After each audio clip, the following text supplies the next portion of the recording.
Boa noite a todos. Que bom que você chegou. Que bom que nós estamos aqui mais uma noite para louvar a Deus, glorificar, para podermos aprender mais dele. Que bom que você chegou aqui para nós podermos nos unir também, né? Orarmos juntos. É gostoso nós podemos orar uns pelos outros, podemos nos conhecer melhor também. Alguém abraçou você essa noite, não? É? Que bom. Alguém não abraçou você essa noite? Quem não foi abraçado ainda essa noite? Quero ver a mão erguida. Olha quanta gente que não foi. Ergue a mão, quero ver a mão. Ó. Vai ser agora que nós vamos resolver esse problema. Aí. Olha aqui na frente, tem gente que não foi abraçado. Que não pode, né? Se alguém não foi abraçado é porque tem alguém ou na sua frente ou atrás de você que você não abraçou, não tocou e disse assim: quem é você? Da onde você veio? Esse é o momento, não é? Aqui, olha aqui junto. Isso aqui, a igreja não é elevador. Elevador que o povo entra e ninguém olha para a cara do outro, né? Fica assim. É revezamento, um olha para baixo, o outro olha para cima, né? E quando fala, só fala do clima. Nós não vamos falar do clima aqui, né? É porque você fica pensando: o que eu vou conversar em tão pouco tempo? O que eu vou falar? Deixa eu tirar essa caixa daqui de novo, que ela me persegue. Ela gosta de ficar aqui onde eu ando. Bem, essa noite você veio ao melhor lugar do mundo, porque aqui é casa de Deus. Aqui é a casa de Deus, e é impossível nós irmos à casa de Deus sem termos um encontro com o dono dela, que é Deus. E essa noite nós já estamos tendo um encontro com o dono dessa casa. Que o Senhor possa habitar no seu coração essa noite, na sua mente. Que bom que você está assistindo a gente pela internet também. Que bom que você está aí em casa. Tem algumas pessoas que falaram para mim: pastor, eu não falto, mas não vou poder estar, mas eu vou estar ligado na internet. Que bom que você tem essa pequena saída quando você não está aqui também, mas é uma saída, né? Nós vamos começar agora a estudar a palavra de Deus, a abrir a palavra de Deus.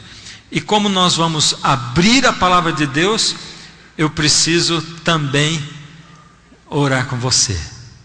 E eu quero convidar você para nós orarmos nessa noite. Feche os seus olhos. Deus amado e Pai, nós vamos agora, Senhor, abrir a Tua palavra.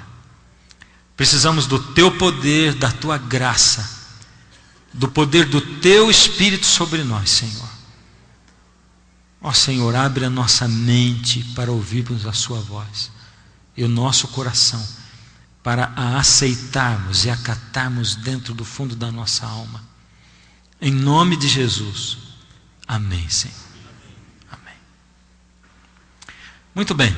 Quero convidar você para pegar sua Bíblia. Pega a Bíblia. Hoje nós vamos usar a Bíblia, tá bom? Vamos usar bastante a Bíblia. Eu quero que você abra a sua Bíblia comigo em Apocalipse, no capítulo 4.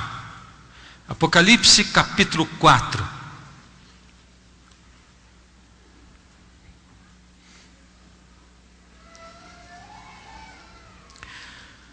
Agora presta muita atenção, porque hoje é o programa que antecede a nossa entrada na profecia, ou no texto bíblico, onde o santuário vai se transformar numa profecia, a maior profecia da Bíblia. Hoje é o programa, o domingo, o culto que antecede a nossa entrada. E eu quero que você tenha comigo uma visão ampla do assunto que nós tivemos até agora, que nós estudamos até agora. Eu quero que você tenha uma visão ampla do assunto da salvação e do plano da salvação que o Senhor Deus fez para nós. Apocalipse capítulo 4, do verso 1 em diante, diz assim: aqui é o apóstolo, o profeta João escrevendo: depois dessas coisas olhei, e eis não somente uma porta aberta no céu, como também a primeira voz que ouvi, como de trombeta, ao falar comigo, dizendo: sobe para aqui, e te mostrarei o que deve acontecer depois dessas coisas. Olha a visão de João. Você está conseguindo entender a visão dele? João está dizendo assim: uma porta aberta no céu, a primeira voz como voz de trombeta ao falar comigo, dizendo: sobe para aqui, eu te mostrarei o que deve acontecer depois dessas coisas. Imediatamente eu me achei em espírito, e eis armado no céu um trono, e no trono alguém sentado. Então João viu no céu um trono, e lá no trono alguém sentado. E esse que se acha sentado é semelhante no aspecto à pedra de jaspe e de sardônio, e ao redor do trono há um arco-íris semelhante no aspecto à esmeralda. Ao redor do trono há também 24 tronos, e assentados neles 24 anciãos, vestidos de branco, em cujas cabeças estão coroas de ouro. Olha só, você está conseguindo enxergar? Nós vamos usar a imaginação. Hoje nós não vamos ter slide, hoje nós vamos ter a Bíblia. Então nós vamos usar a imaginação. João teve uma visão. Deus chamou João para ir ao céu. E João chegou e viu um trono, e assentado no trono alguém estava. E ao lado 24 tronos, e sentados nesses tronos estavam 24 anciãos. Agora vamos para o capítulo 5, do verso 1 em diante. É a continuação dessa visão. Depois você pode ler em casa o que acontece aí nesse ínterim, mas agora é a continuação da visão. E diz assim: vi na mão direita daquele que estava sentado no trono um livro escrito por dentro e por fora, de todo selado com 7 selos. Vi também um anjo forte que proclamava em grande voz: quem é digno de abrir o livro e de lhe desatar os selos? Olha agora, na mão daquele que estava sentado no trono, um livro selado com 7 selos. E ele estava selado por dentro e por fora. E um anjo grande e poderoso disse: quem é digno de abrir esse livro? O que será que aquele livro tinha de tão importante, de tão poderoso, de tão misterioso, que ninguém, ou que fazia com que um anjo perguntasse quem é digno de abrir o livro? Ora, diz João, nem no céu, nem sobre a terra, nem debaixo da terra, ninguém podia abrir o livro, nem mesmo olhar para ele. Uau! O que será que tinha nesse livro? Um livro de todo selado com 7 selos, por dentro e por fora. Um anjo que diz: quem é digno?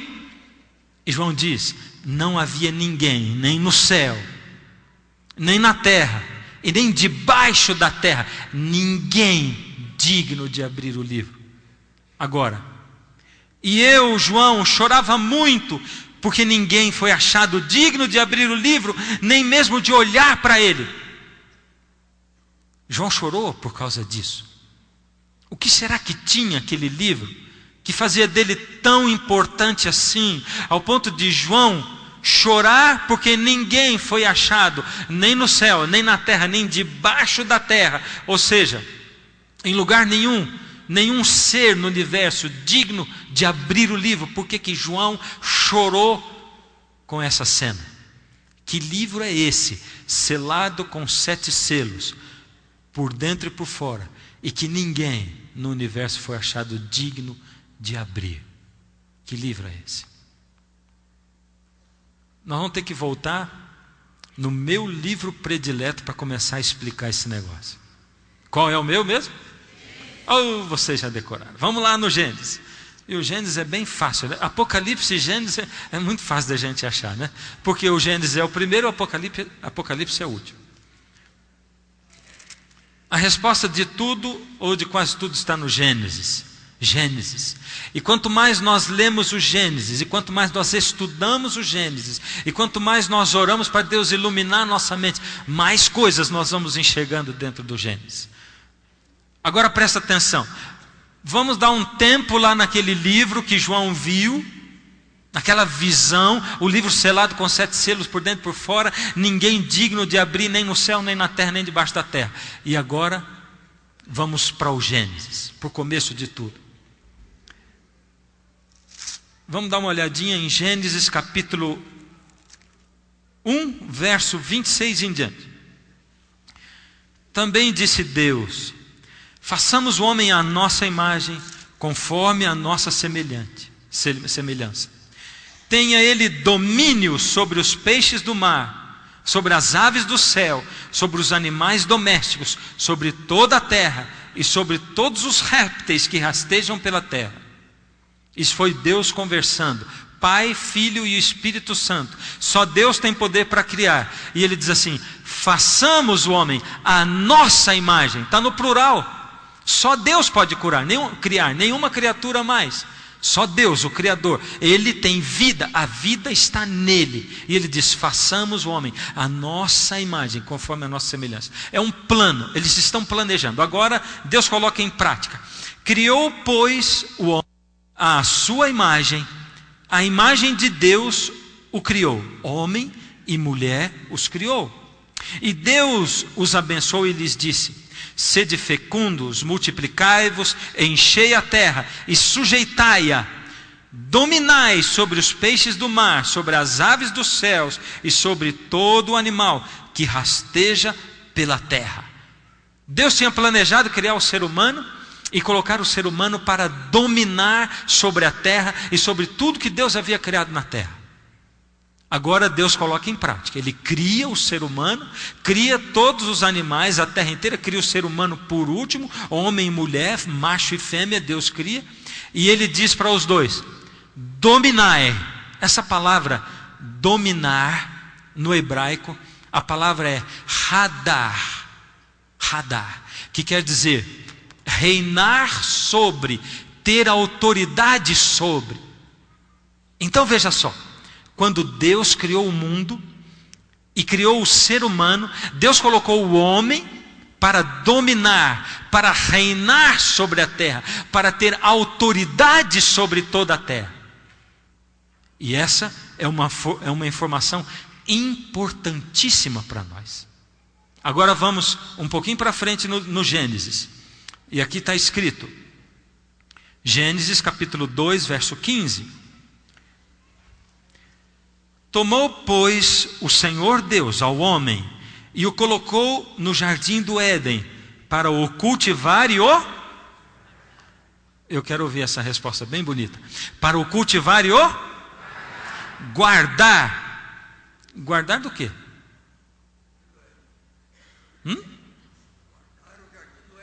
Guardar o jardim do Éden. Mas guardar de quê? Se eu digo assim: minha bolsa está aqui, você guarda ela para mim, por favor? Guardar é guardar de alguma coisa. E eu tenho alguém respondendo aqui, mas eu estou fazendo de conta que eu não escuto. Quero ver se tem mais gente respondendo. Guardar de quê? Ela falou exatamente a palavra certa. Guardar, a palavra guardar no hebraico é chamar. A palavra dominar é hadar. E essa palavra é chamar. Chamar é guardar contra intrusos. E ela está falando aqui, intruso, intruso. E ela não estava me chamando de intruso, ela estava dizendo um negócio certinho. Intruso, guardar contra intruso. Deus estava avisando o homem e dizendo: olha, eu criei a terra, dei para você a terra, eu dei de... Sabe quando a gente diz assim: eu dei para o meu filho, eu dei a minha casa e dei de papel passado. O que é papel passado? Eu lavrei a escritura no nome dele. Ele tem a propriedade disso aí. Ele é o dono, ele é proprietário, pertence a ele. Ele é proprietário porque eu eu dei a escritura e passei de papel passado para ele. Deus criou o mundo, criou a terra e colocou o homem para ser o representante de Deus para o universo. O homem seria o representante de Deus para o universo todo. Coisa tremenda. E Deus disse: eu estou colocando você aqui na terra para você guardar a terra. Tem um intruso rondando por aí, o nome dele é Lúcifer, é Satanás, ele é um intruso e ele vai tentar chegar em vocês, ele vai tentar tomar o planeta de vocês, aquilo que eu dei para vocês, ele vai tentar tomar, roubar, ele vai tentar pegar essa autoridade que eu dei para vocês e tomar para ele. Ele vai tentar usurpar de vocês isso aí. Era Deus falando diretamente com o ser humano. Coisa tremenda. Deus criou e passou para o ser humano. Autoridade completa. Passou de papel passado. Lavrou a escritura. Agora eu quero que você abra comigo em Ruth. Agora já ficou mais difícil de você achar, né? Em Ruth. Ruth não está muito longe do Gênesis, né? Josué, Juízes, Ruth. Ruth, o capítulo é o capítulo 1. Eu estou ouvindo o barulhinho da Bíblia ainda. Enquanto eu ouvir o barulho de Bíblia, eu vou esperar você achar, tá bom? Ruth 1.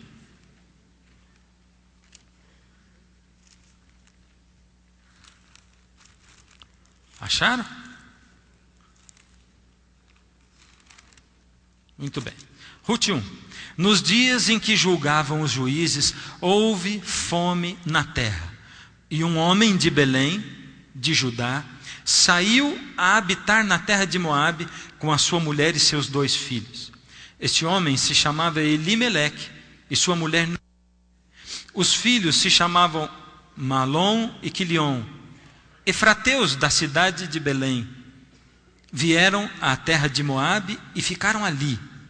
Morreu Elimeleque, marido de Noemi, e ficou ela com seus 2 filhos, os quais casaram com mulheres moabitas. Era o nome de uma Orfa e o nome da outra Ruth. E ficaram ali quase 10 anos. Morreram também ambos, Malom e Quilion, ficando assim a mulher desamparada dos 2 filhos e de seu marido. Agora você vai dar um tempinho na história do João com o seu livro, você vai dar um tempinho na história do Gênesis e nós vamos começar uma outra história agora. Hoje a coisa está assim, 3 púlpitos. Aqui está o púlpito do Apocalipse, aqui está o sermão e o púlpito do Gênesis, e aqui está o sermão da Ruth agora.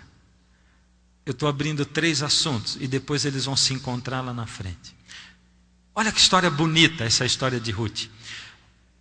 Outro dia eu li que nenhuma história da Bíblia tem tanta gente boa como a história de Ruth. Esse homem chamado Elimeleque estava vivendo na terra de Israel e começou a passar dificuldades. Havia seca sobre a terra. E as coisas começaram a ficar muito difíceis. E quando as coisas começam a ficar difíceis, a gente começa a pensar em soluções. Ele era um bom homem. A esposa dele era uma boa esposa. Acontece que depois de um tempo, passando dificuldade, a gente toma decisões.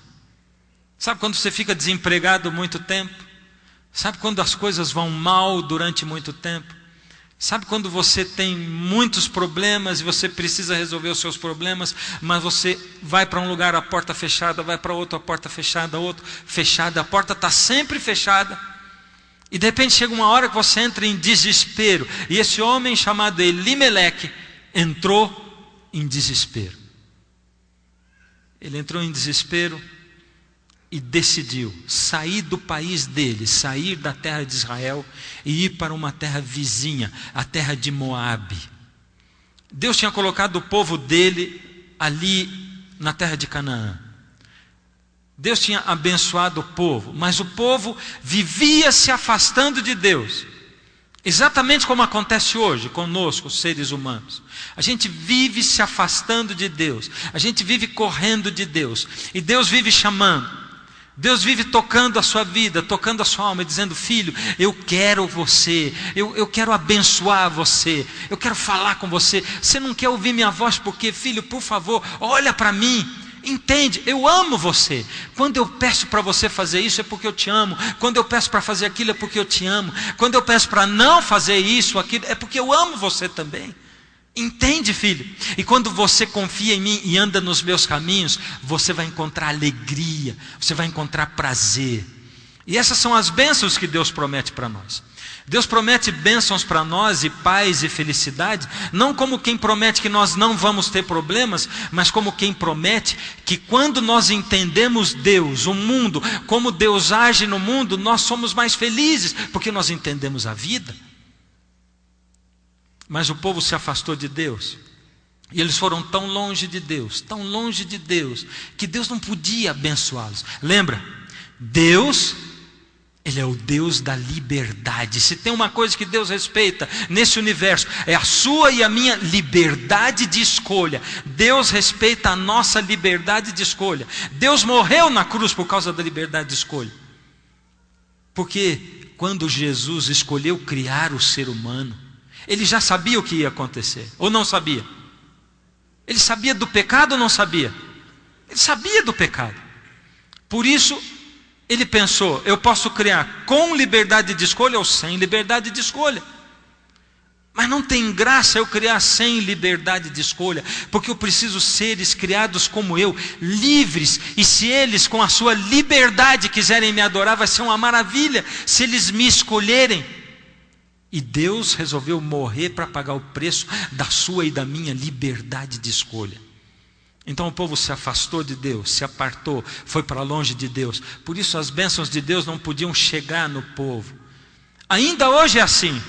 Jesus se retrata lá em Apocalipse 3:20, ele diz assim: eis que estou à porta e bato. Se alguém ouvir a minha voz e abrir a porta, eu vou entrar na sua casa e nós vamos comer juntos.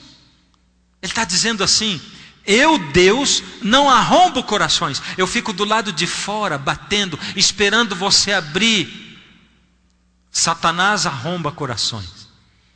Ele arromba a sua consciência, ele engana você, ele usa mensagens subliminares, mensagens diretas, ele coloca açúcar no veneno. Ele é um enganador. Ele engana você, ele arromba o coração, mas Deus não faz isso. Deus vai francamente, Deus fala a verdade para você, e a verdade choca você, e depois você pensa nela, e aí o Espírito de Deus toca em você, e toca de novo, e Deus vai fazendo assim.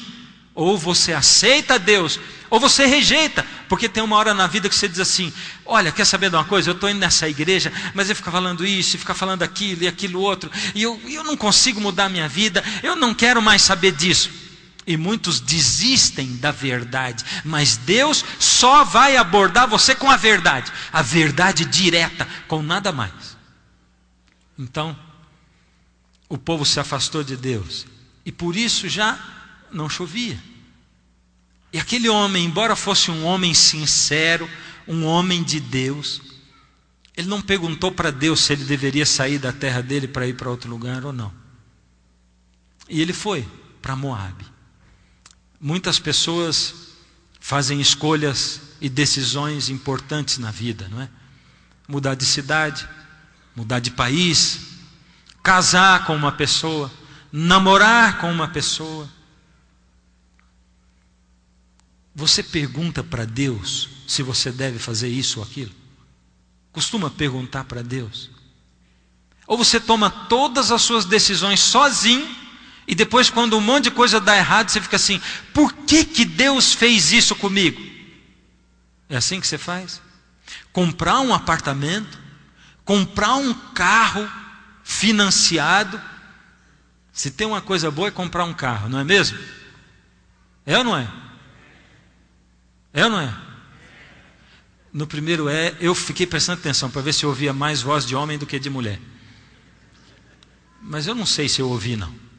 Porque eu acho que antigamente para os homens era melhor comprar carro. Ultimamente as mulheres estão gostando de comprar carro também, né? E a gente compra financiado, né? E quanta gente tem que devolver o carro porque não consegue pagar o financiamento. É bom comprar um monte de coisa financiado. Quando você chega na loja, a primeira coisa que diz assim: a gente divide até 10 vezes. Ué, mas eu vou ter que pagar, não é verdade? É dividido, mas vou ter que pagar um pouquinho cada mês. Aí você soma essa prestação com aquela, e daí como é que eu vou pagar tudo? O fato foi que aquele homem saiu da terra dele e foi para Moabe. E quando ele chegou lá em Moabe, ali era um país idólatra. As pessoas não adoravam o Deus que ele adorava. Um país totalmente idólatra. E a vida era difícil lá também. E ele com dificuldade estava lutando. E é difícil quando você está num país que não é o seu. Eu fiquei prestando atenção nessa história. Eu me lembrei, eu tenho um amigo meu de infância, de adolescência. Ele veio do Peru para o Brasil, lá para a cidade onde eu morava, Sorocaba, quando eu tinha 15 anos. E eu tinha 15, agora estou com 48. Faz um pouquinho de tempo, não faz? Ele tinha uns 18 naquela época, deve estar com 50, 51 agora. Faz muito tempo aquilo. E até hoje ele é o Jorge peruano. Sabe o que eu estou querendo dizer? Um estrangeiro na sua terra, ele vai ser sempre, é o Jorge peruano. É como se fosse o sobrenome da pessoa, né? Porque é estrangeiro. Você vivendo num outro país, você é estrangeiro. Você nunca é cidadão daquela terra, né? Mesmo que você se naturalize, como é o caso dele também, mas você é sempre estrangeiro. E esse homem, Elimeleque, ele era estrangeiro na terra de Moabe.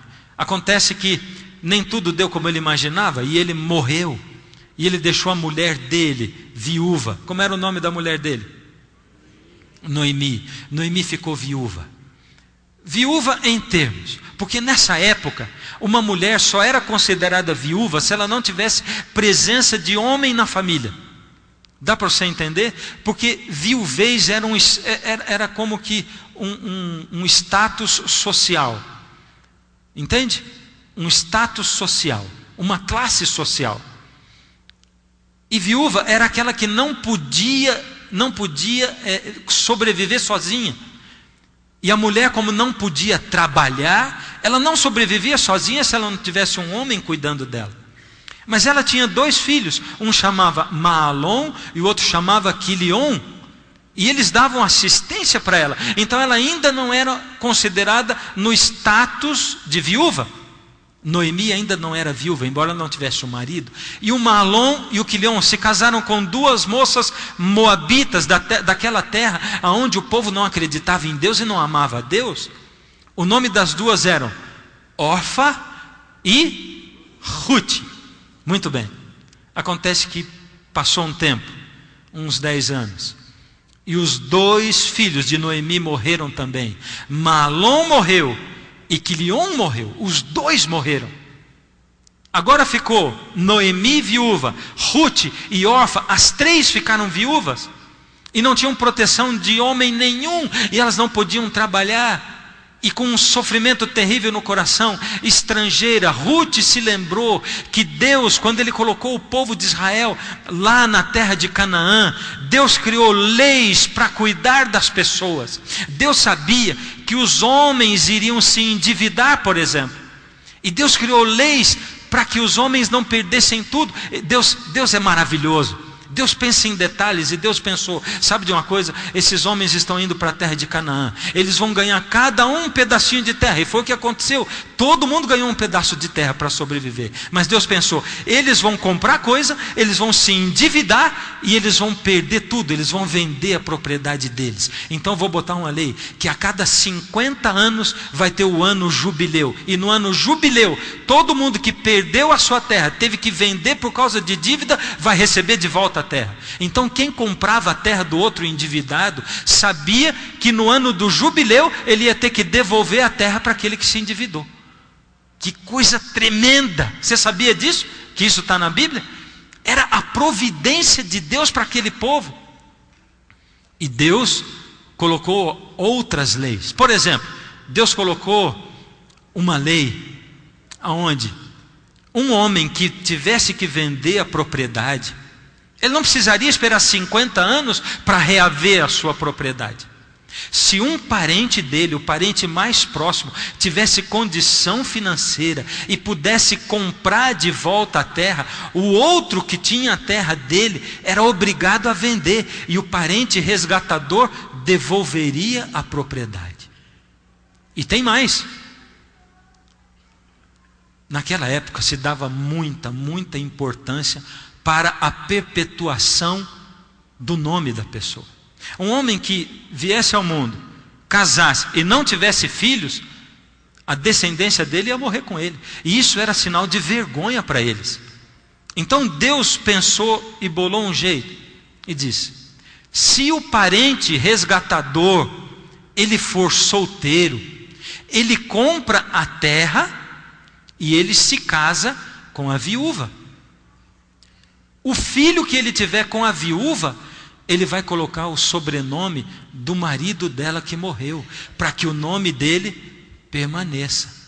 Eram as leis que Deus tinha colocado para proteger o seu povo. E tem mais.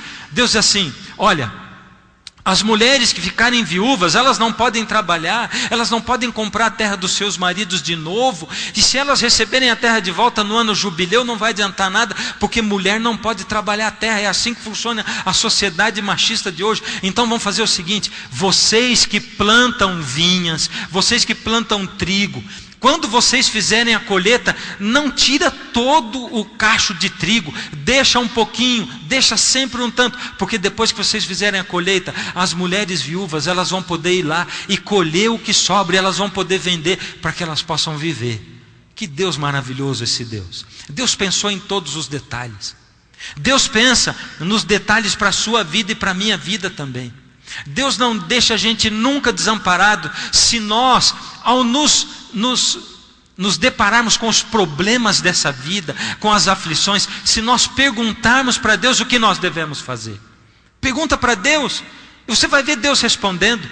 Quando você tiver que resolver alguma coisa, seja uma coisa boa, como comprar um carro, comprar um apartamento, comprar uma casa, fazer uma dívida ou não, pergunta para Deus. Quando você tiver alguma coisa para fazer, como por exemplo, mudar de cidade, iniciar um novo negócio, pergunta para Deus. Agora as pessoas não estão tanto indo para os Estados Unidos, a coisa não tá fácil lá, né? Mas as pessoas iam muito para os Estados Unidos. E tinha gente que diz assim: se eu pedir o visto e ganhar, o visto é porque é sinal de Deus que é para eu ir. Sinal de Deus é coisa diferente. Eu já falei para vocês, não falei? Sinal de Deus é coisa diferente. Tem que ser alguma coisa onde Deus se manifesta. Deixa Deus falar com você. Clama a Deus, pede, conversa com Deus, e Deus vai falar para você. Deus fala através da Bíblia, Deus fala através da palavra, Deus fala através de pessoas, de circunstâncias, Deus fala através de sermão também. Deus fala de muitas maneiras. Agora, aquelas 3 mulheres viúvas, e Noemi virou para as 2 noras, e ela disse: filhas, ouçam aqui, eu amo vocês de paixão, muito mesmo. Eu amo vocês como minhas filhas, e a gente se dá muito bem.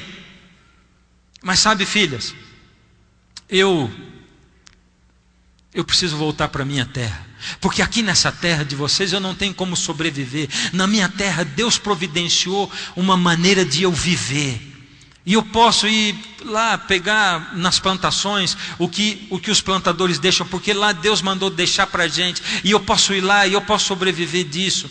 Eu não posso ficar aqui com vocês, porque eu não tenho mais filhos, e mesmo que eu me casasse e tivesse filhos, vocês não iam esperar meus filhos crescerem para casar com eles. Não faz sentido isso. Então, filhas, vamos fazer o seguinte: eu estou voltando para a minha terra, e por mais que eu ame vocês, filhas, vocês fiquem aqui, porque eu não tenho filhos para vocês casarem, eu não tenho mais marido, eu não tenho nada para vocês. Fiquem aqui, porque é lógico, é plausível vocês ficarem. Os pais de vocês estão aqui, aqui é a terra de vocês, aqui estão os deuses, a religião de vocês. Fiquem aqui, filhas. Isso é o que é cabível.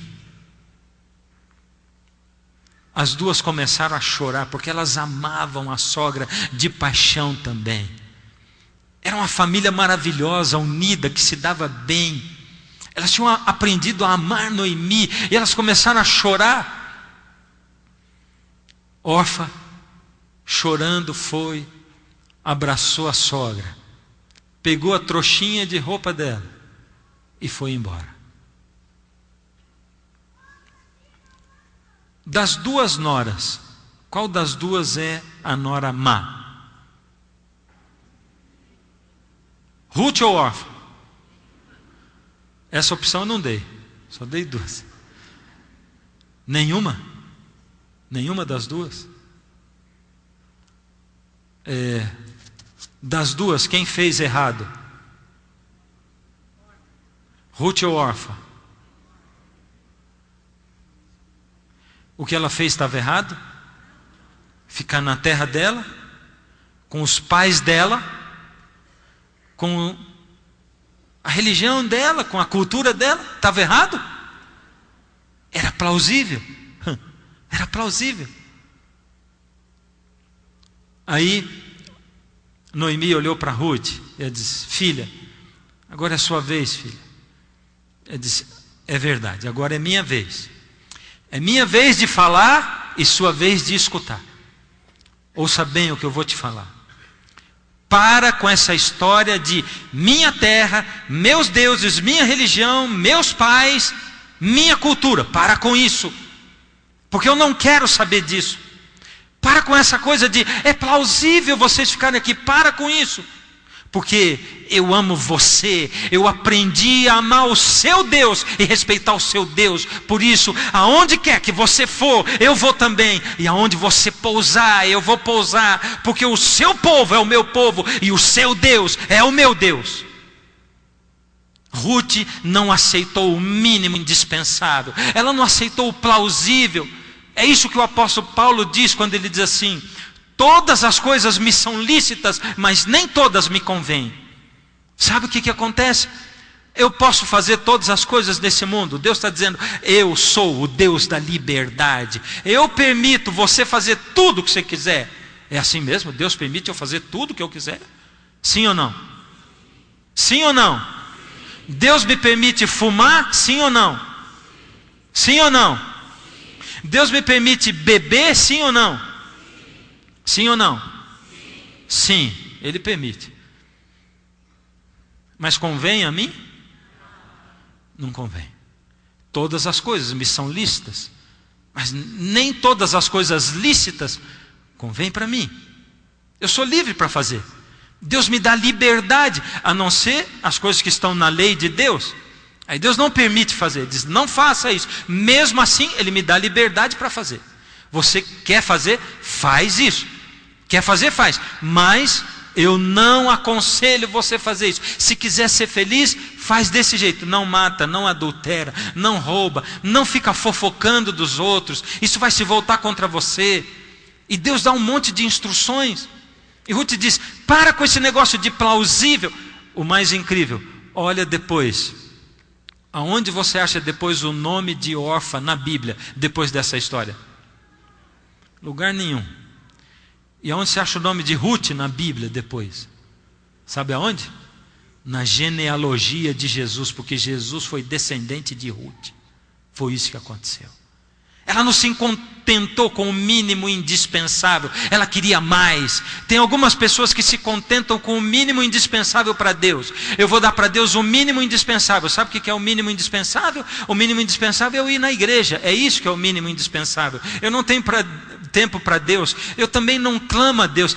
Eu já tentei orar, mas eu não consigo, sei lá. O pastor diz que Deus fala com a gente pela Bíblia. Eu tentei ler a Bíblia, mas eu não consigo entender a Bíblia. E Jesus está falando: insiste, insiste, persistência, clama, pede, busca. Jesus diz assim: buscar-me-eis e me achareis quando me buscares de todo o coração. É o que diz a palavra de Deus em Jeremias: buscar-me-eis e me achareis quando você me buscar de todo o seu coração. É com a alma, é pedindo, é clamando, é com esforço. O esforço nosso é para buscar a Deus, para clamar a Deus, e Ele nos atende. É dessa maneira que Ele age.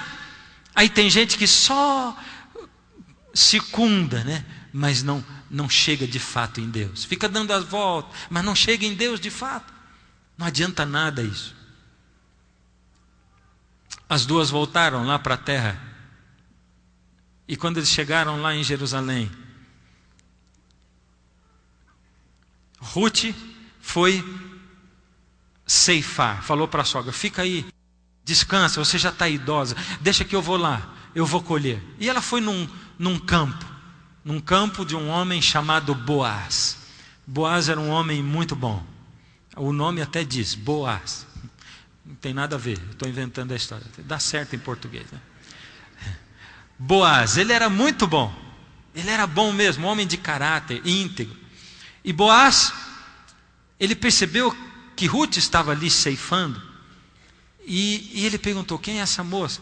Essa moça, ela é a nora de Noemi. Nora de Noemi. E elas estão viúvas, e ela está aqui ceifando.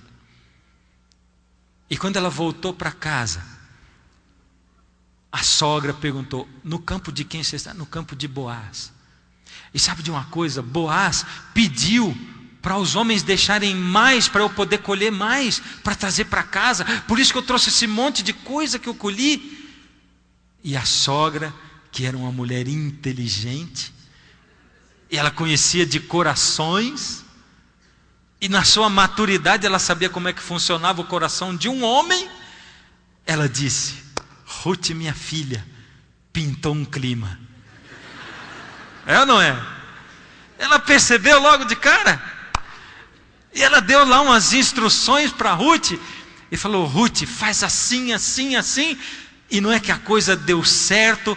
E o Boaz pediu a Ruth em casamento. Que coisa maravilhosa. Olha como é que Deus prepara as coisas. A Noemi falou para Ruth: o Boaz é o nosso parente, ele é nosso parente resgatador. Então faz assim, assim, e vai dar tudo certo. Ele está caidão por você, Ruth. E ela foi, deu certinho. E ele pediu em casamento. Mas o Boaz lembrou e falou para Ruth: só tem um problema. Nem toda a história é perfeita, né? Nem as dos filmes, que são mentira. E principalmente as histórias de verdade. Boaz disse: tem um parente resgatador que é mais próximo de vocês do que eu. Ele está entre vocês e eu. E ele tem direito antes de mim. Só se ele desistir, que eu posso me casar com você e comprar as terras do Elimeleque. Só assim. Resgatar as terras dele. Mas deixa que eu vou cuidar de tudo. No outro dia, foi Boaz. Vamos abrir a Bíblia em Ruth de novo. Vamos lá. Vocês já estavam com a Bíblia aberta, não? Eu fechei a minha. Vamos lá.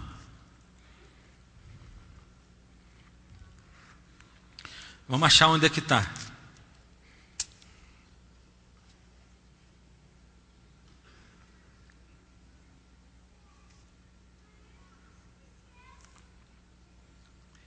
Capítulo 4. Muito bem. Agora vamos lá. Do verso 1 em diante.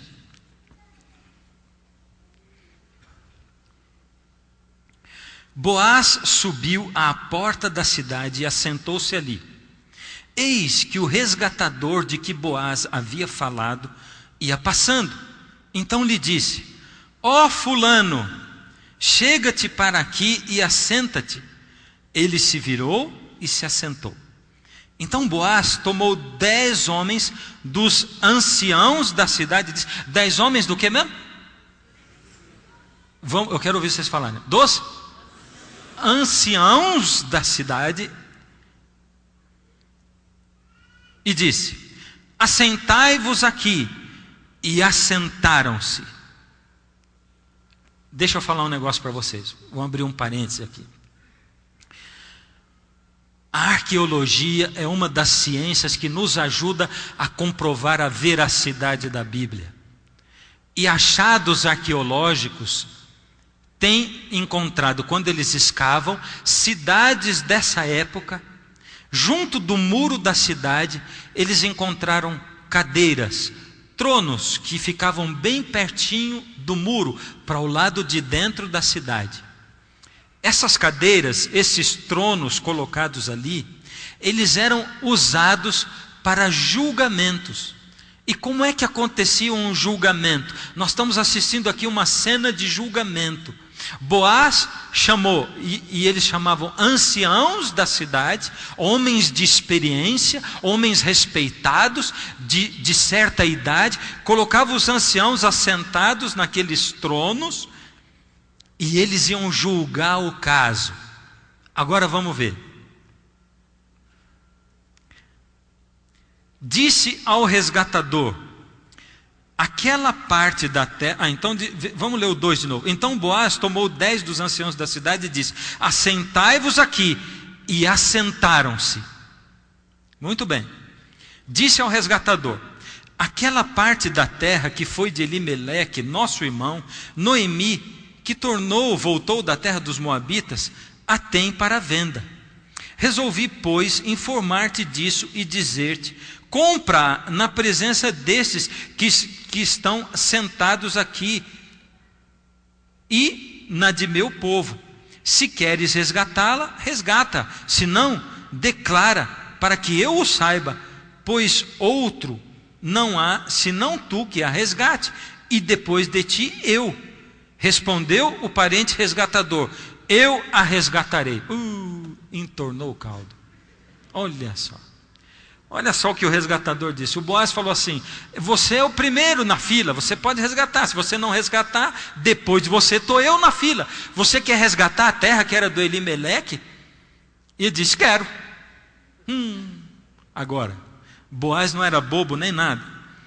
Ele diz assim: disse porém Boaz: no dia em que tomares a terra da mão de Noemi, também a tomarás da mão de Rute, a moabita, já viúva, para suscitar o nome do esposo falecido sobre a herança dele.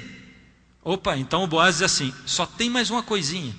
Se você comprar a terra, você vai ter que casar com a Rute, porque ela está viúva, e vai ter que casar com ela também. Essa informação o resgatador não sabia. O que acontece logo em seguida?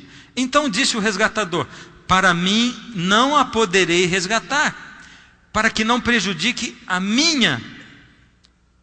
Redime tu o que me cumpria resgatar, porque não poderei fazê-lo. Ou seja, eu não posso resgatar essa mulher para mim, porque senão a minha vai dar trabalho. É ou não é? Eu já sou casado, eu não posso casar com ela. Então faz o seguinte: resgata você. Era tudo o que o Boaz queria, né? Coisa maravilhosa, deu tudo certo. E ele foi lá. Agora vamos ver eles fechando o negócio aqui. Eles dizem assim, verso 7: este era outrora o costume em Israel, quanto a resgates e permutas. O que queria confirmar qualquer negócio, tirava o calçado e o dava ao seu parceiro. Assim se confirmava o negócio em Israel. O segredo era levar um sapato bem velho, furado, né? Porque no fim do negócio você ia ter que dar um sapato para o outro, né? E foi assim, fecharam o negócio. E Boaz resgatou a terra. Por que eu estou lendo essa história mesmo? Tem alguma coisa a ver com o que nós lemos antes? Tem?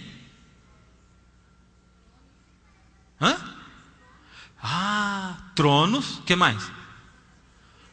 Anciãos. Deixa eu falar um segredo para vocês. A história de Rute, ela é um exemplo da história da redenção. Dá para você entender? Qual é a história da redenção? Um mundo que foi perdido por causa do pecado e que foi passado para a mão do usurpador, Satanás. Satanás se tornou o dominador desse mundo no lugar de Adão. Quando Adão pecou, o domínio que Deus tinha dado para Adão, e Deus tinha dito: você vai ser o meu representante diante do universo, você vai representar a terra diante do universo, e você vai representar a Deus na terra, você vai ser o dominador, eu estou te dando o domínio da terra. E depois que Adão pecou, quem se tornou o dominador da terra? Quem? Tem certeza de que foi Satanás? Dá uma fugidinha comigo, vamos ler aqui Lucas, o capítulo, acho que é o capítulo 4, vamos dar uma olhadinha. Lucas capítulo 4. É isso mesmo. Lucas 4. Presta atenção.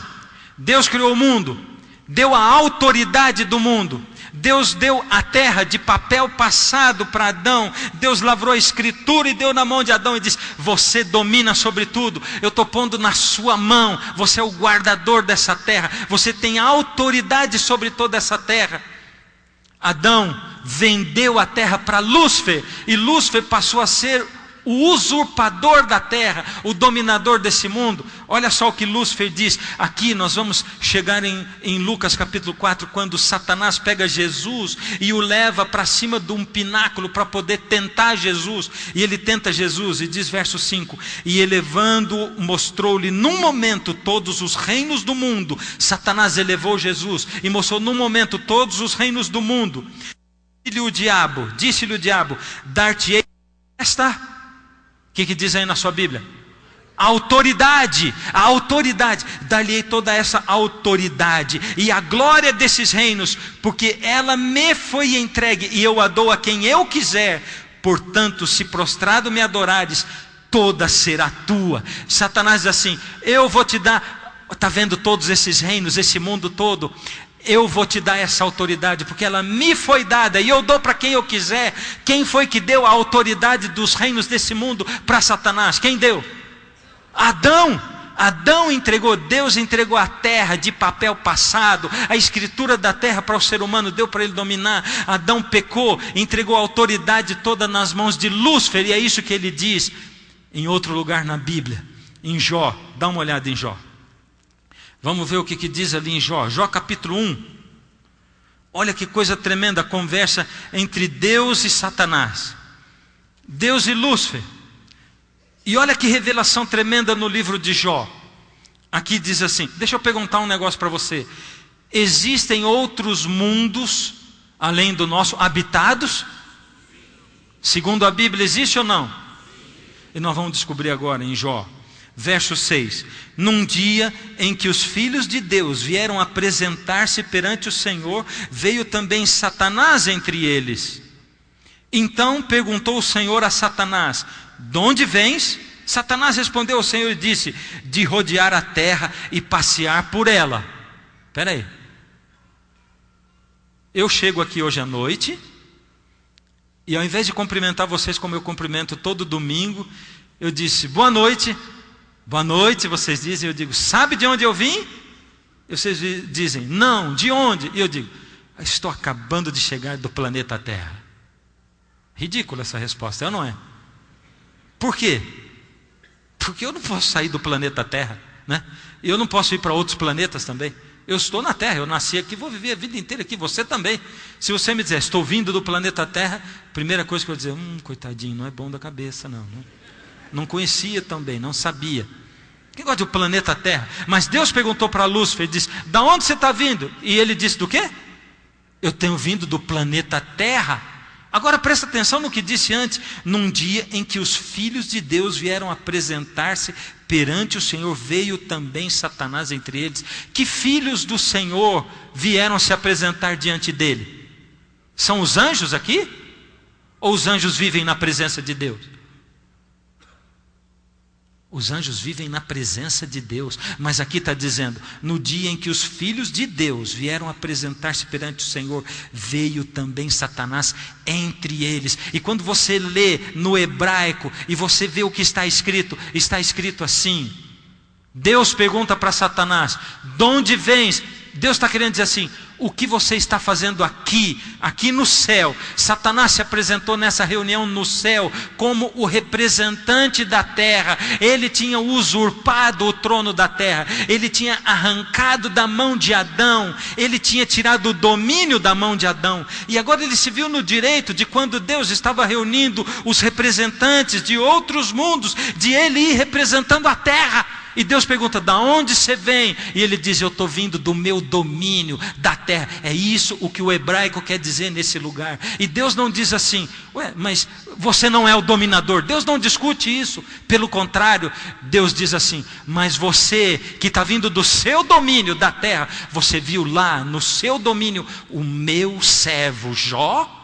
Porque lá no seu domínio, cada pessoa que escolhe a mim e que usa a sua liberdade de escolha para me escolher como seu Deus, ele é servo do meu reino e ele pertence ao meu reino. Você viu o meu servo Jó lá no céu? Aqui nessa terra, quem escolhe a Deus pertence a Deus. Não interessa que a gente viva num mundo tenebroso, num mundo de pecado. A sua liberdade de escolha é quem determina se você pertence a esse mundo ou se você pertence a Deus. Se o seu Deus é o Deus desse mundo e Satanás, o usurpador desse mundo, ou se o seu Deus, é você quem determina. A guerra, o conflito entre o bem e o mal está acontecendo aí dentro da sua cabeça e da minha. Nós somos o campo de batalha onde acontece a luta entre o bem e o mal, e Deus está esperando vencer essa batalha em você. É você quem decide. Satanás, o grande usurpador. Agora dá uma olhada. Vamos voltar lá no Apocalipse, que nós temos que terminar aquela história. Apocalipse, capítulo 5. Que coisa maravilhosa. A palavra de Deus é tremenda. No livro de Ruth, o livro de Ruth é uma ilustração do plano da redenção. Boaz representa Jesus que veio resgatar e pagar o preço do resgate por você e por mim. É isso. Boaz é uma representação, é um tipo de Jesus. Ele representa a Jesus para você e para mim. Jesus que veio resgatar, pagar o preço com o seu sangue. Agora vamos dar uma olhada. Apocalipse, capítulo 5, verso 1. Que livro será aquele livro que João viu na mão direita daquele que estava sentado no trono, selado por dentro e por fora? E por que João ficou tão desesperado? Porque ninguém foi achado digno de abrir o livro. Esse livro era o certificado de propriedade da terra. Esse livro era a escritura. Não se esqueça que o livro é um rolo, uma escritura lavrada e selada por dentro e por fora com 7 selos. Ninguém podia abrir esse livro. E João chora porque no universo não foi achado nem no céu, nem na terra, nem debaixo da terra alguém que fosse digno de abrir esse livro e de tirar os selos dele. Olha o que acontece agora. Verso 4, e eu chorava muito porque ninguém foi achado digno de abrir o livro, nem mesmo de olhar para ele. Todavia, um dos anciãos me disse, não chores, eis que o leão da tribo de Judá, a raiz de Davi, venceu para abrir o livro e os seus 7 selos. Quem é esse leão da tribo de Judá e a raiz de Davi que venceu para abrir? Então vi no meio do trono e dos 4 seres viventes e entre os anciãos de pé um cordeiro. Ele tinha sido apresentado como o leão e agora ele é apresentado como o cordeiro. O cordeiro, você lembra do cordeiro do Gênesis? Lembra do cordeiro? O primeiro evangelho do Antigo Testamento é o... faltou força. O primeiro evangelho do Antigo Testamento é o cordeiro que Adão tinha que matar, que Abel matou, que Noé matou, que Abraão matou, lembrando que Jesus ia morrer no lugar deles. O cordeiro era o evangelho do Antigo Testamento. O segundo evangelho do Antigo Testamento era o que mesmo? Estou esperando sair. Era o que? Eu estou ouvindo uns sapinhos coachando no meio da lagoa. Só assim. Eu quero ouvir vocês falando. Qual era o segundo evangelho? Santuário. Era o santuário. Eu vou ter que repetir essa história daqui a pouco, lá na frente para vocês fixarem na mente isso aí, para não esquecer o santuário, porque Deus ampliou a verdade. Lembra? Deus ampliou a verdade. E agora Jesus não era só o cordeiro, ele era o sacerdote também. E dentro do santuário Jesus era também o sumo sacerdote. Eu trouxe até um sumo sacerdote de verdade aqui para vocês. Jesus, o cordeiro, ele era o leão e ele é o cordeiro. Então vi no meio do trono, verso 6, e dos 4 seres viventes e entre os anciãos de pé, um cordeiro como tendo sido morto, e tinha 7 chifres, bem como 7 olhos, que são os 7 espíritos de Deus enviados por toda a terra. Ele não era um monstro, não. Ele está dizendo que o espírito dele, ele era perfeito. Ele tinha 7 olhos, visão perfeita. 7 é perfeição na Bíblia. E aí diz: veio, pois, e tomou o livro da mão direita daquele que estava sentado no trono. E quando tomou o livro, os 4 seres viventes e os 24 anciãos prostraram-se diante do Cordeiro, tendo cada um deles uma harpa e taças de ouro cheias de incenso, que são as orações dos santos, a linguagem do santuário, o incenso, as orações, e entoavam um novo cântico dizendo: agora tem uma cena de adoração. O Cordeiro, ele foi achado digno de abrir, porque ele morreu, ele derramou o seu sangue por você e por mim. Ele foi lá e arrancou o certificado de propriedade da terra e tomou de volta. Um dia Satanás tinha ido lá no céu, na reunião que Deus tinha feito com os representantes do mundo, ele, o usurpador do trono da terra, para dizer: eu estou aqui representando a terra, eu sou o novo dono da terra. E ele subiu lá no céu. E aí o que Jesus fez? Abre comigo aqui, Efésios capítulo 4. Isso aqui me deixa com o coração batendo forte. Isso aqui me deixa agitado. Olha que coisa maravilhosa. Olha o que diz aqui a palavra de Deus. Efésios capítulo 4, verso 7. E a graça foi concedida a cada um de nós, segundo a proporção do dom de Cristo. Maravilha, graças a Deus. A graça de Deus não é oferecida a cada um de nós de acordo com o que cada um merece, porque senão a gente não recebia nada. Mas ela é oferecida de acordo com o dom de Cristo, que é infinito. Por isso diz: quando ele subiu às alturas, levou cativo o cativeiro e concedeu dons aos homens. Quando Jesus subiu às alturas, depois que ele ressuscitou, subiu às alturas, levou cativo o cativeiro. O cativeiro é a morte. A morte é que é o nosso cativeiro. A gente não pode fugir da morte. Mas Jesus ressuscitou e ele levou cativa a morte, o cativeiro. E diz assim: ora, que quer dizer subiu? Senão também que havia descido até as regiões inferiores da terra. Aquele que desceu é também o mesmo que subiu acima de todos os céus para encher todas as coisas. Satanás um dia, o usurpador do trono, subiu lá no céu, na reunião de Deus, onde Deus estava reunindo os representantes do mundo inteiro, do universo inteiro, e ele diz: eu sou representante da terra, eu sou o príncipe da terra agora, eu é que tenho o domínio da terra, a autoridade, eu tenho a escritura da terra. E em Efésios aqui, o Senhor Deus está dizendo: o que quer dizer que Jesus subiu ao céu? Senão também que ele desceu, do mesmo jeito que Satanás subiu no céu, Jesus desceu e arrancou da mão de Satanás o domínio da terra, e ele resgatou tudo. E Paulo diz que Jesus é o segundo Adão. Adão perdeu o domínio e a autoridade da terra. Jesus foi lá e arrancou de novo a autoridade da terra. Por isso lá em Apocalipse capítulo 1, Jesus diz assim: eu sou aquele que tenho a chave, o poder sobre a sepultura e a morte. Eu sou aquele. Eu desço nas regiões inferiores da terra, eu arranco de novo o certificado de propriedade da terra. Jesus nos resgatou de novo.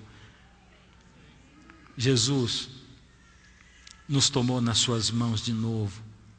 E hoje, o campo de batalha do grande conflito entre o bem e o mal é a sua vida e a minha vida, o seu coração e o meu coração. Eu comecei essa série dizendo para você que é possível provar pela fé que Deus existe. Quem esteve aqui na primeira vez lembra? É possível provar pela fé que Deus existe? É possível. Mas é possível provar só para mim mesmo. Eu não tenho jeito de provar pela minha fé em Deus para você que Deus existe. Se você quiser provar se Deus existe, você tem que provar pela sua fé. E quem não tem fé, pede a Deus, clama a Deus. Está faltando fé? Como é que eu posso ficar calado com uma mensagem dessa? Como é que eu posso ficar quieto com uma tamanha revelação dessa? Como é que eu posso me fechar em mim mesmo e não olhar para os outros e para o lado, e não olhar para Deus e engrandecer, e não chegar para as pessoas e dizer: olha só o que aconteceu, Jesus está transformando a minha vida faz sentido, Deus está aqui dentro do meu coração, Deus se comunica comigo, eu decido as coisas mínimas da vida com Ele e Ele comigo. Ele fala comigo através da Bíblia, Ele fala comigo através do sermão, Ele fala comigo na igreja, Ele fala comigo em casa, através das circunstâncias e das coisas. Como que eu posso não falar para os outros e me fechar em mim mesmo? Jesus precisa de você e de mim para que a gente dê testemunho dele, para que a gente o apresente diante das pessoas. Tem gente morrendo espiritualmente do seu lado, tem gente clamando pelo poder de Deus na sua vida. O mundo está cheio de gente. Ou será que você que está aqui nessa noite, no momento da sua vida, não estava clamando a Deus pelo poder de Deus na sua vida? E eu quero perguntar hoje: será que nessa noite aqui tem alguém que até um pouco tempo atrás estava se sentindo vazio, uma vida sem sentido, sem fé, fraco espiritualmente, e de repente começou a vir aqui e se expor ao poder da palavra de Deus, e Deus começou a tocar a sua vida, e começou a fazer sentido, e você começou a ser chacoalhado, e começou a acontecer uma coisa dentro do seu coração, e é por isso que você tem vindo aqui. Será que tem alguém aqui que estava sentindo assim e está sentindo assim agora? Levanta a mão, quero ver. Então você não pode ficar quieto. Então eu não posso ficar quieto. Eu preciso falar, eu preciso dizer, eu preciso clamar. Esse é o momento de recomeçar. Essa é a hora de recomeçar. Deus vai desvendar, vai abrir diante de nós, a semana que vem, a maior profecia da Bíblia. E o santuário vai ganhar dimensões cósmicas agora. Ele vai se transformar numa profecia. E a coisa mais interessante é que essa profecia sai de 600 anos antes de Cristo e chega até os dias de hoje e vai até os dias da vinda de Jesus. E a gente vai saber mais ou menos quanto tempo falta para a vinda de Jesus. A Bíblia diz que o dia e a hora ninguém sabe, mas Jesus deixou sinais para a gente perceber se falta muito ou falta pouco. E eu vou dizer um negócio para você. De agora em diante, a cada domingo, o compromisso com Deus vai ficar maior ainda. O seu compromisso com Deus. Ele vai chamar você para se compromissar com Ele. Agora, você já conheceu a garota ou o rapaz, se apaixonou por ele, por ela, foi na casa dos pais e conheceu os pais, começou a namorar na sala da casa. De agora em diante, o caminho é noivado e casamento. Não tem outro jeito. Com Jesus é assim. E Ele vai chamar você. E a guerra, o conflito entre o bem e o mal, vai ficar mais intenso dentro da sua cabeça, dentro do seu coração. E eu estou intercedendo por você, eu estou orando por você todos os dias na minha casa. E eu tenho uma equipe de pessoas orando. Eu tenho a minha igreja orando por você também. O quarteto vai vir aqui e a gente vai cantar a última música. E a última música anuncia que é hora da gente pegar o nosso cartão. O cartão de apelo, que está aí dentro do seu envelope. Dá uma olhada nele. E aí diz assim: confesso que Deus realmente expressou o maior amor que poderá um dia existir no universo. Decido acordar do meu sono e parar de viver somente para mim mesmo, para viver pelos outros e para Deus. Prometo ir aonde Deus mandar. Não vai ficando mais difícil o compromisso? Ir aonde Deus mandar. Aceitar o convite de Deus. Escreve o seu nome aí. Escreve. E enquanto a gente canta, nós vamos colocar ali na frente. Você que está lá em cima, você vai escrever e vai passar para os cantos. E eu tenho pessoas aí para recolher o seu cartão de decisão. Minha decisão com Jesus. Porque essa é a hora de recomeçar. Esse é o momento. A música vai tocar agora. Enquanto ela toca, o Espírito de Deus toca o seu coração.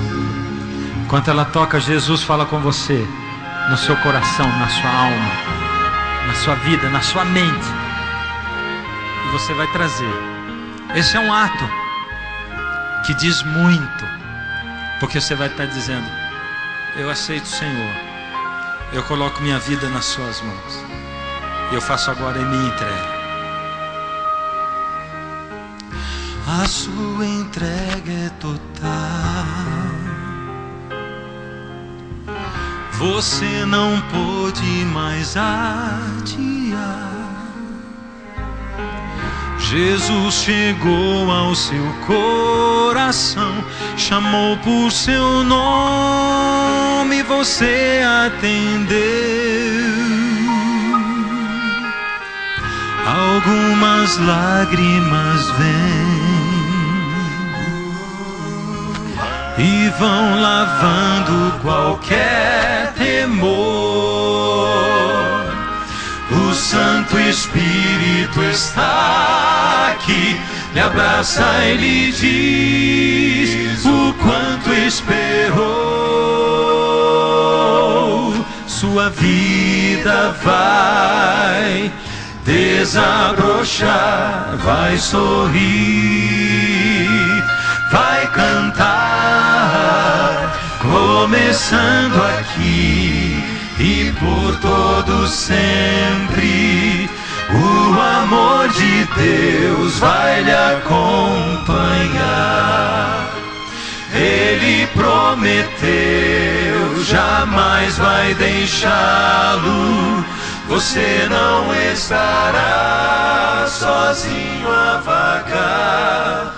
Deus vai lhe amparar.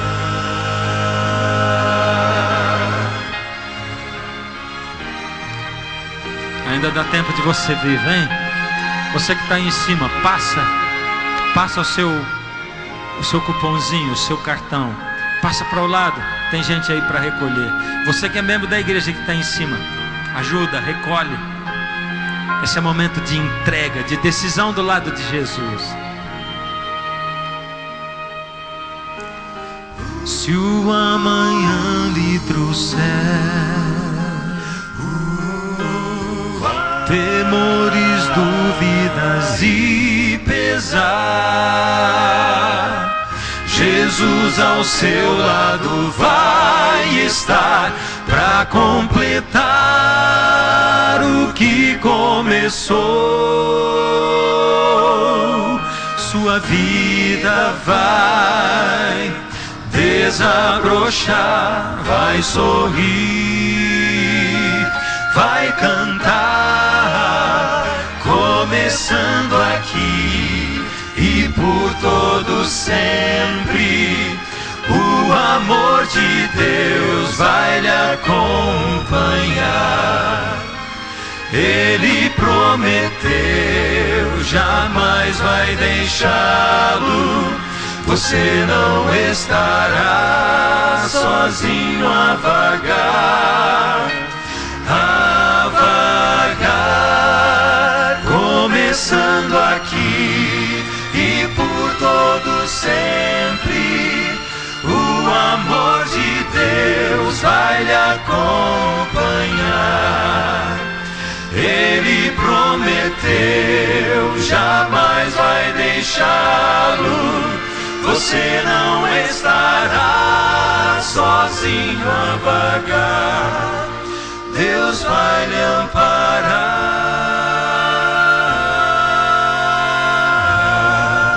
Deus vai lhe amparar.